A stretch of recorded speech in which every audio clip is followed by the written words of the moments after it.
Construction is just wrapping up on the final home on this build. 8 tiny houses now sit in a new subdivision on the English River First Nation, ready for tenants. The crew has formed a kind of family, building these units, and gained valuable skills.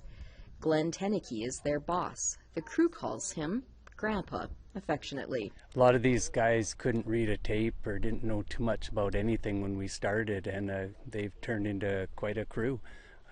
We just framed up a house here in about a week, the last one, so they've really improved and come along. Ashton Potts is from Musqueam in Alberta. He cut his teeth building houses on his home reserve. It's been really wonderful, actually. It's kind of like I'm kind of taking it on head on, like running sites and everything. I kind of a really good learning process. I'm getting that knowledge to order material and everything. I'm learning new things. I'm meeting new people. What we do is we start from the ground up and we get these guys hands-on with every aspect of the trade. So they'll work with us and they'll work with ticketed journeymen, carpenters and everything. Like many First Nations, English River has an urgent need for housing, especially for single people.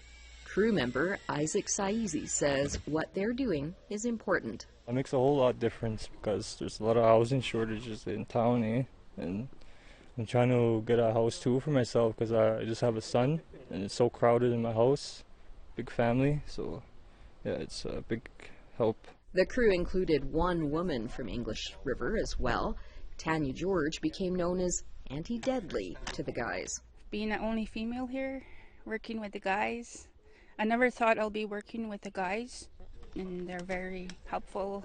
English River Housing Coordinator Randy McIntyre says there's a waiting list for housing, and they're trying to make the selection process fair. I don't want to be the one to allocate homes to people and want the community to do it.